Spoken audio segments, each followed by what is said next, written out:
Okay, recording video on Saturday, the 9th of January 2021. I do hope you are doing well.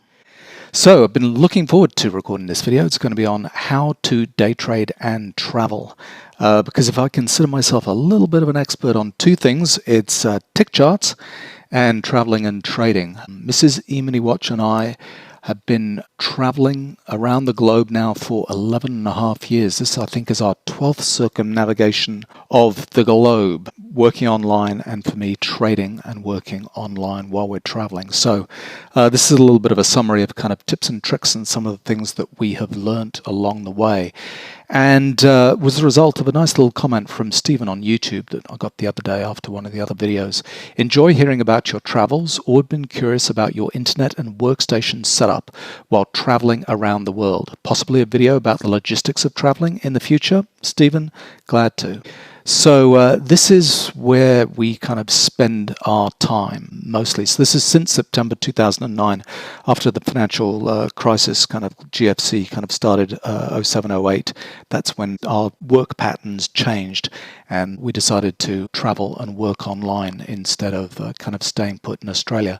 And so we've been splitting our time mainly between Australia, France and Hawaii, roughly splitting our time kind of 4 months in each, maybe 3 months in France and 5 months in Australia. It does mean that the time zones make a difference while trading. So in Australia, beginning of the trading day starts at midnight. In France, it's in the afternoon, about 3 in the afternoon. And in Hawaii, it's in the early morning, 4:30 in the morning, or when the clocks change, 3:30 in the morning. I don't know which is kind of best. I do find the midnight trading the hardest just because you're damn tired and you end up kind of falling asleep. France is nice, kind of trading in the afternoon, but if I'm holding positions kind of late into the day, it interferes with dinner in France and going out to a nice restaurant in the early evenings, so that's kind of consideration. Hawaii, I always think is my most productive time, kind of waking up super early in the morning, being done trading by 11 in the morning, then going surfing for 2 or 3 hours, and that I really enjoy. So that's been our schedule year by year, moving between those three countries. This year has been a little bit different with COVID. We didn't get to go to Australia because we were kind of locked out there, but we've kind of made do.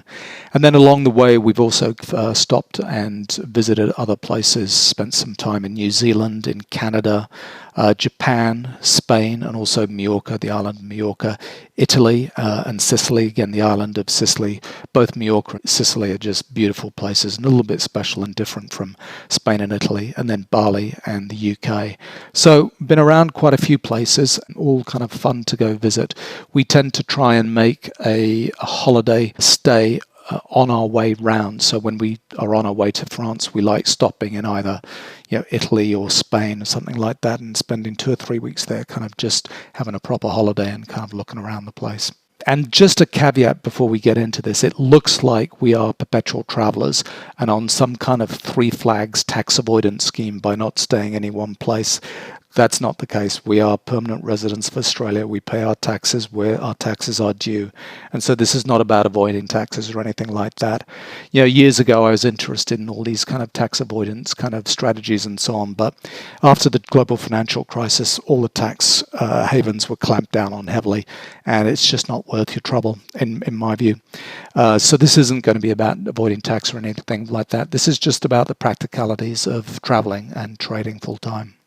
So in the video, we're going to cover 6 topics here. The first one, COVID, and why the hell we're traveling during a global pandemic. Then we're going to talk about internet speed and the trading setup.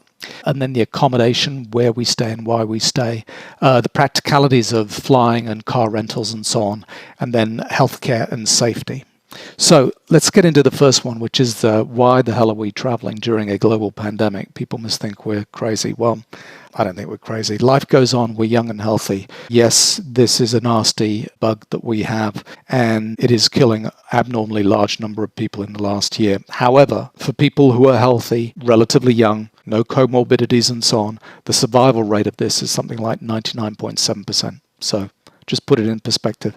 If you are at risk, have comorbidities, aged and so on, take care of yourself, look after yourself, shelter in place, do all of those things that are sensible for you. But for us, our personal decisions have been to be safe where we travel, but not to stop traveling as much as possible. However, we follow the rules. So everywhere we've been, we have quarantined for 2 weeks. We've made sure we got tested when it's required and so on. And this year I've done 4 quarantines in Canada, in France, in the UK and Hawaii, each time respecting the rules, respecting the local population and so on, and just being a good citizen. I do note a big difference, though, between traveling in August and January. So we left Hawaii and traveled to France at the end of August. And traveling back then, just going around through airports and hotels and so on, there was barely a soul around. People traveling were very freaked out. They were wearing all kinds of masks and protective gear and protective clothing. And that was very, very odd. Maybe given the circumstances, not odd, a slight overreaction potentially, but it was what it was. However, traveling this last time at the end of December and January, traveling back from Europe to get to Hawaii, kind of coming through the US, through Los Angeles, noticed a marked change. A lot more people traveling. Everybody's keeping to the rules, wearing masks, being socially distanced, all of those things, but people are less freaked out than they were kind of in August. So what I'm hoping is during the next year, all of those things become not back to normal, because I think we're going to have some kind of augmented testing, fast testing, hopefully not vaccine passports. I think that's a step too far, but in that general direction. So we'll have to just see how that plays out. And then lastly to say, throughout this whole pandemic, what Mrs. Emini-Watch and I have focused on is our own health and making our immune system as strong as possible. The first thing we did is, as soon as this thing kind of broke out, is we spoke to our doctors. We actually have our doctors locally here in Hawaii, and we spoke to them and said, what's the protocol? What should we be doing in anticipation of catching or try and prevent catching something, and then what if we do catch something? So we've got a list of things that we do at the moment the entire time, and we're ready to go if we do go down with something. Part of that includes a supplementation routine, which is pretty extensive. We also exercise all the time, every day, and get out in the sunshine. That's really important. So that's our personal responsibility side of things. Like, we recognize that there's a nasty bug around. We don't want to catch it. We don't want to give it to anybody. So we're focused on keeping ourselves healthy and fit. All right, so having got that out of the way, let's talk about internet speeds, because this has been one of my bugaboos over the years, that we'd never had fast enough internet, and I hated going to countries where the internet was just down at 1 or 2 megabits per second. It just drove me nuts. I used to say, the fastest way to economic growth is high internet speeds, and if we could just do that, we could encourage people to use e-commerce, move out of office buildings and so on. And what do you know? This last year has been a perfect example of that. Because we built the infrastructure for high-speed internet, it has allowed people to work from home, people to do Zoom calls, people to continue to go to school, go to higher education using online channels. So all of that's good. I don't think we're finished. We ought to kind of keep on pushing in that direction, but I'm really pleased that these days the internet speed is not really an issue for me. Yes, there are places we go that it's extremely poor and bad, and I worry about those places. But this is an overview of what I've been getting in terms of internet speeds for the last 14 months or so. So this goes back to October of 2019. So I've just plotted on here where we were at different points in time. So back in October, we were in France. We were getting speeds up above 50 megabits per second, which is excellent, perfectly usable. And then we moved to Hawaii, and there we're getting speeds over 100 megabits per second. So that's excellent as well. And then when we started to travel, so this isn't exactly a timeline here. I think this is just points at which I was testing the speed of the connection that I had. We were quarantining way north of Toronto, beautiful location, but the internet speeds we were getting were 4 to 6 to 10, very difficult, but doable, just doable. What I find is I'm frustrated when I don't have high internet speeds, but in terms of actually getting charts to work, getting orders to go through and so on, it does actually work. But the other side of things that I'd like to be doing, putting out videos, uploading videos, watching videos and so on, all of that becomes more difficult. Life online becomes more difficult, but trading doesn't actually have to cease. And then we moved to France, and there we go. We got internet speeds above 100 in France at that stage. Then went to the UK. London was fine, but as soon as we got outside of London, then the speeds kind of dropped off dramatically. That was a real disappointment that regionally the UK is not keeping up, not keeping up at all.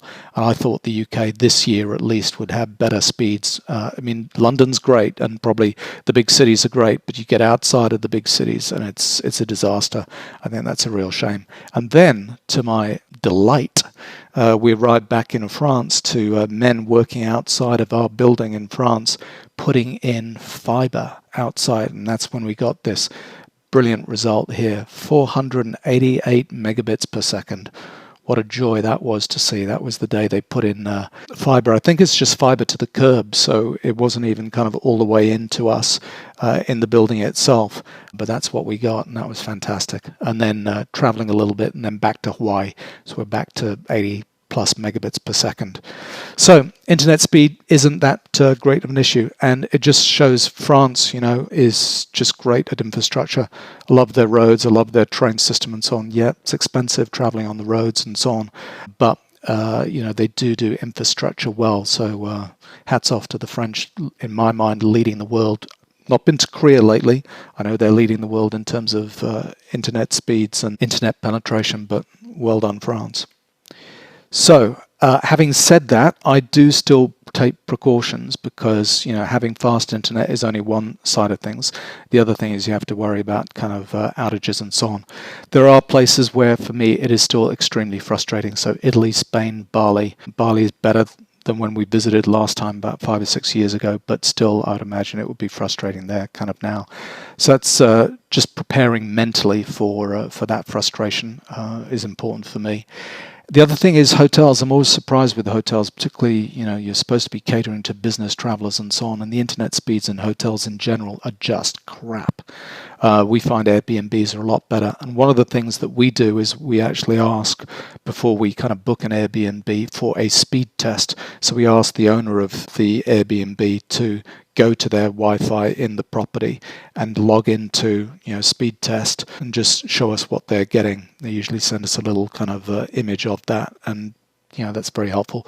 Or we're viewing places. We might be somewhere thinking, well, we'll come back here again. We'd like to rent a property. Let's have a look at that property. And I've got Speed Test as an app on my mobile phone. So we'll go in, we'll log into the Wi-Fi when we're viewing the property. I'll check the Wi-Fi connection speed there just to be sure, just to know what we're kind of getting into. That's important for me. So this has been a huge boon. I suggest anybody who's traveling to be using Google Fi. So you get a Google telephone number. It's a US number in my case, but it allows me to travel around the world, and wherever we land, it automatically logs us into an extremely fast mobile connection there, allowing both voice and data. The data charges are extremely reasonable, and I do this with my Pixel phone. So it's a Google Pixel phone, Pixel 5. I've had Pixels all the way from Pixel 2s all the way up. And the beauty of the Pixel phone is that there's no SIM card involved. There's kind of a built-in SIM card, if you like, and then you can use your phone as a hotspot. I know there are other phones that kind of do this, but it just blows me away that it's a practicality. So your phone becomes your modem, your Wi-Fi modem, and I can run 5 devices off that phone. So I can run my computer, my wife's computer, our Chromebook, our phones as well, all using data connections. I have a second SIM in my phone as a backup. But as soon as the internet goes down wherever we are, and it does inevitably, even the good connections go down for some periods during the month. And so the first thing I'll do is I'll switch the hotspot on, and I'll be connecting through the cellular network to data connections there, and our computers will automatically log us onto that local hotspot that's coming out of the Pixel phone. Now, on top of that, I still carry a separate hotspot. I'll probably get rid of that this year, but there's been a couple of instances where that's been handy to have, so I have a second hotspot as well with data SIMs for different countries and so on. So Spain and Italy and so on, I'm kind of ready to go with data SIMs if I need those. And out in the future, there's also Elon Musk's Starlink. So that started rolling out in the last couple of months, and I've seen videos online about people using that.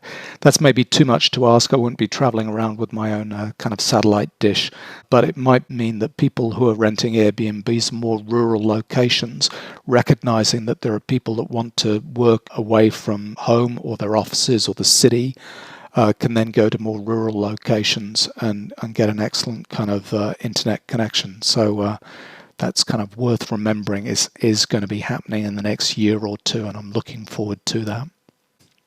So what about trading hardware? The laptop I'm using is a MacBook Pro. I'm a huge fan of using TradeStation on a MacBook, and you can see the feature article on how to do that.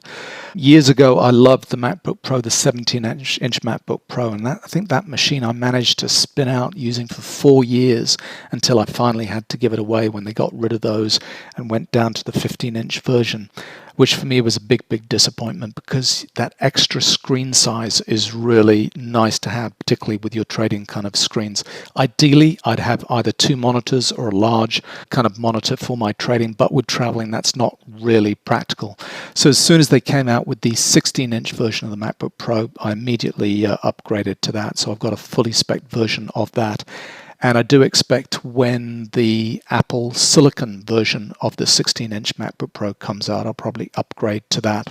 But it's fairly simple. Apart from that, I have 2 travel adapters that I use for everything. Both of them have USB cables as well, so they're not only just the power for multiple countries.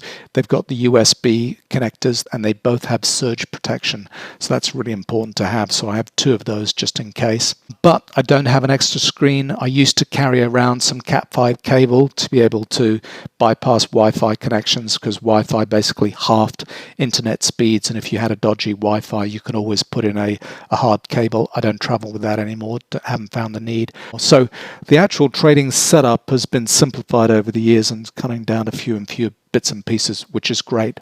The things that I do worry about more and more are outages and theft, having had problems with computers over the years. Luckily not a theft, but with computers just dying, motherboards dying and so on, and causing huge problems. There are a couple of things that I do just in case for those kind of eventualities that will happen. One is the extra laptop batteries.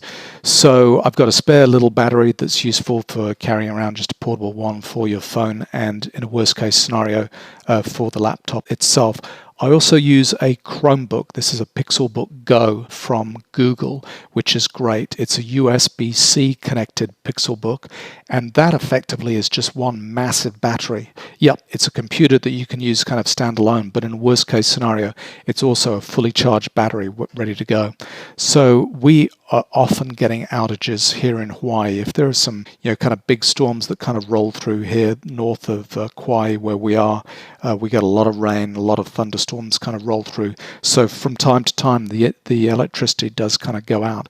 So the computer is a laptop, so it immediately goes to its battery rather than being power from the wall socket. So that's handy to have. But if the outage is going to last more than 2 hours, we need something else. And so having that Chromebook as an extra battery kind of just sitting there, that's really important for me. The other thing is surge protector. Again, because of thunderstorms and so on, having a second surge protector that we use. I know my travel adapter has a surge protector, but it's probably only going to cope with surges of so large. I have a proper surge protector power strip with everything on, so that's important to have.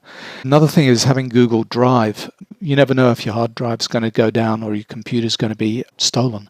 And I find having everything kind of backed up on Google Drive, so this is a cloud-based data storage service, I have everything there. And 2 of the important things that I have ready to go are backup notes and clean install notes. So if I need to get back up and running quickly, I have a step-by-step process written in the backup notes. And if I need to do a clean install on my computer, get all the applications that I have on it, all the passwords, all of that things kind of lined up, ready to go with those 2 documents. And just to reiterate, I've got this second computer. It's a Chromebook, a Pixelbook Go from Google. I love it. The sound on it is amazingly good. The screen is excellent.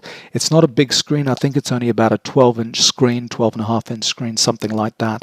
But if my computer goes down, like a couple of years ago, my motherboard went down, I'm ready to go with the Chromebook.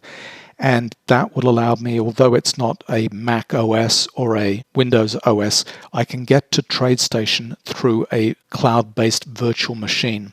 So I've got an account with Google Cloud Services. I log into that.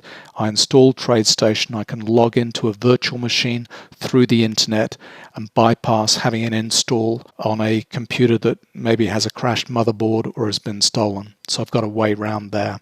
And I think these comments to have like a backup plan kind of ready to go, they don't just count for if you're just traveling and trading. Yes, there are more things that are likely to go wrong if you're traveling and trading, but I think these are just sensible things to have in a backup plan, just in case you have an outage at home, if you have a theft at home, if you have a malfunction at home. You need a plan kind of ready to go, and you don't want to be doing it on the fly. And again, there's more information on the website with I think it's my 7-step backup plan. Then let's talk about locations. We tend to stay in the same place year after year. It's taken us a couple of years to find the right places to stay. We were lucky in France. The first year we found the ideal location. We've gone back to that ever since. Same with Kauai. We've changed different kind of villas that we've stayed in, but now we've stayed in the same villa for, I think, 6 or 7 years. There are some advantages to always going back to the same place. The first one is negotiating a deal. So we tend to be renting out of season for long term, 3 to 4 to 5 months. These are annual dates that we keep year after year after year. Again, that gives some certainty to the owner of the property that they know we're coming back, and they can block out those dates for us. And they also can take their property off listing sites like Airbnb and just deal directly with us, because sometimes those fees, well, not just sometimes, those fees from Airbnb and so on are excruciatingly large. So, if we can kind of bypass that and get a better deal, that's exactly what we'll do. We've also been fortunate as well to be able to negotiate storage with the owners of a couple of locations there. So for me, that means I can store my surfboards in locations so I don't have to travel with surfboards. And I actually have duplicate surfboards in all 3 locations around the world. So crazy as though that seems, traveling with surfboards is no fun at all. And there's always a risk of breakages and so on. So I have exactly the same surfboard in each location. So for me, that works great. Another thing is I'm getting older. Ergonomic chairs. We're buying ergonomic chairs where we can, just because we spend quite a lot of time in front of our computers. I've just found over the last couple of years just nagging RSI kind of things kind of coming along. So we're starting to get ergonomic chairs so that we can look after our bodies as best as possible while we're working. And then home gym equipment, having that, not traveling with that, kind of keeping that in situ is really important too. You might be a minimalist and all you need is a pair of running shoes, or you run on the beach or something like that. Good for you. We actually have a little bit more in terms of kind of gym equipment, and we kind of keep those in locations. So having storage that we can use, again, is a nice to have, an advantage of staying in the same place. And then you also are familiar with the location you're staying in. You know the restaurants, you know the sites that you like to go see. And then just a minor little point here, but these days you can log into Netflix from around the world. We actually have a Chromecast that we plug into the HDMI port of the TVs where we stay that make things a lot easier to do in terms of set up all those kind of services that you're used to having at home. So then let's talk about luggage and what you need while you're traveling around the world. We frequently have this experience where we might be meeting friends at the airport and they're kind of driving us home, or they're taking us to the airport, kind of dropping us off, and they'll look at our luggage, my wife and I, and say, "You're traveling with that? That just doesn't seem enough." And we managed to get by with traveling with about 23 kilos per person. Some of my allocation of my 23 kilos goes to my wife. She uses some of my kind of luggage space. But pretty much you can travel around permanently with just 23 kilos of luggage and hand luggage and a computer bag or something like that. So it is possible. I think it's quite daunting when you first start, but you kind of get into this mode where you go a little bit minimal, end up kind of packing clothes always of the same color, the fewer shoes as possible, because that kind of drags you down in terms of space and weight and so on. But it is possible to do. I quite enjoy kind of minimizing the amount of luggage that we travel with. But if you're going to colder locations, that becomes tricky. So we're kind of usually most of the time in temperate locations, temperate kind of or warm locations. We're not spending the depths of winter in Canada or the depths of winter in Europe.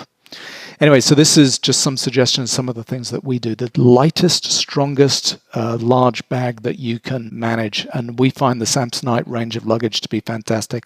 And that they have this particular range called the Light Shock range, which seems to be unbelievably light and very strong. So we've stuck with that for a couple of years, and We end up having to replace our luggage probably every 4, sometimes 5 years. Always go Samsonite and always find out what their latest, greatest, kind of lightest, strongest range is and kind of go with that.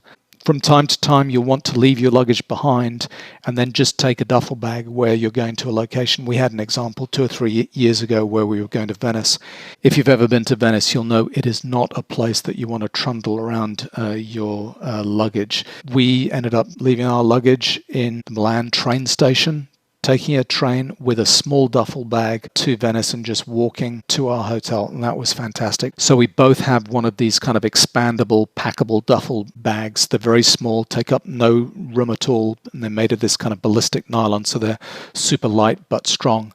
And if you're doing kind of day trips or week trips to somewhere and you just need a smaller amount of luggage, that's a perfect thing to have.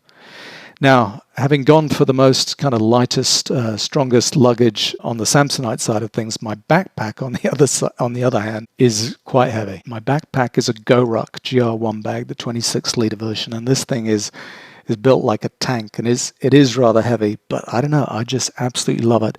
Plus the laptop protection on it is awesome, the best I've ever had. And I would hate for my laptop to be kind of kicked around while we're traveling and damaged that way. That would just be dumb. So I just care a lot about safety of my laptop while traveling around. So I go with this GoRuck bag, which is a beast. And then even though the protection on the laptop on the GoRuck bag is unbelievable, on top of that, I also use a laptop case from InCase. I'm waiting for them to come out with a 16-inch kind of version of their laptop case, but for the time being, my computer does fit in their old 15-inch version there. But again, another kind of probably overkill from my perspective, but something I like to have. And then as a last thing, I have a digital luggage scale. So as we're packing, getting ready for flights, always just testing to see if we're on the limit of that 23 kilos, a little bit over. How can we move things between our 2 roll-on bags in order to make sure that they're optimized for that 23 kilos?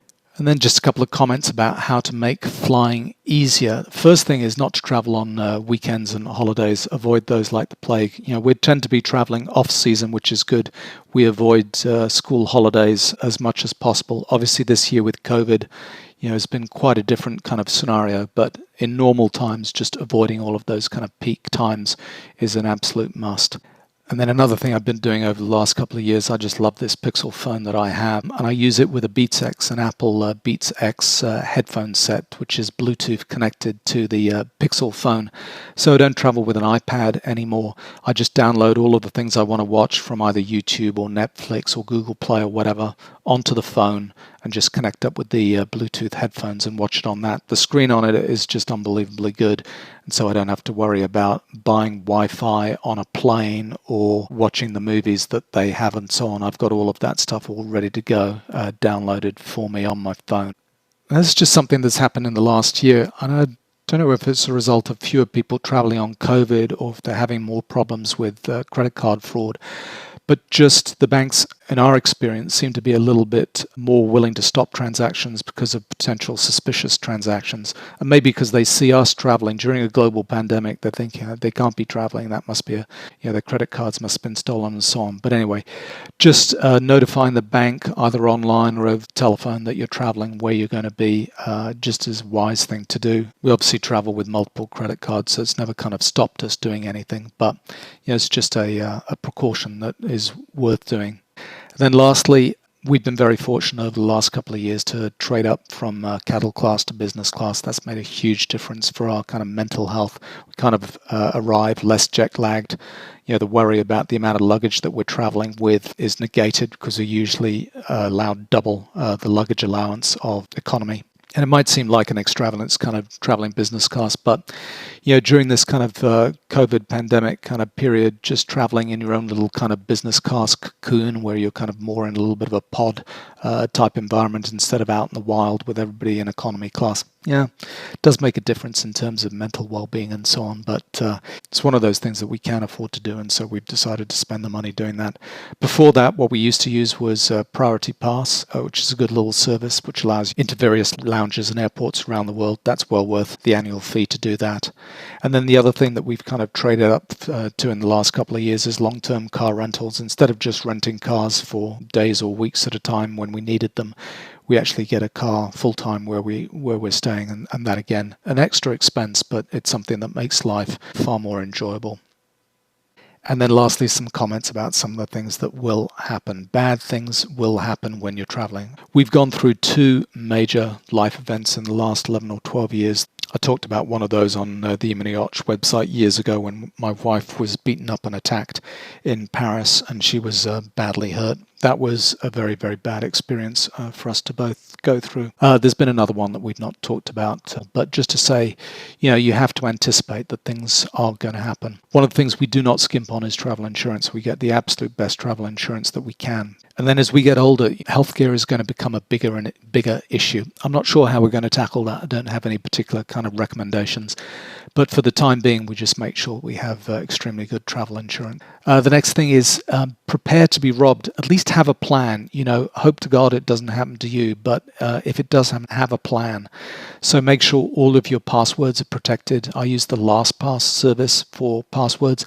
And any service that has two-factor authentication, I use that on. So either biometric finger reading on the mobile phone or the Authenticator app. Any extra security stuff that you can do is really, really important. And have a plan for what if your phone is stolen, what if your computer is stolen. And again, this is one of the reasons why we use the Google Cloud to do backups. So all of that documentation, that checklist of things to go through, having all of those notes regularly updated on a Google document that we can access anywhere is really important. And so the only two passwords I need to remember, the one is to get into my Google account and the other one to get into my LastPass account. But have a plan, because things will go wrong, and just anticipating those things is really important. And then lastly, to say I'm fortunate I travel with Mrs. Emini-Watch, who is bloody brilliant. We're a team. We divide and conquer. There are certain things that she's extremely good at doing and enjoys doing. She manages a lot of the travel, booking the accommodation and doing all of those things, which is excellent on my side of things. Not sure what I look after, but anyway, I'm sure I contribute to the team in some way. So we go, a little bit of a long video, a strange video to make during a global pandemic when we're all supposed to be locked down and not traveling. But anyway, maybe some of these comments will help you plan for the future. And if you want to start traveling and trading, maybe there were some useful tips and tricks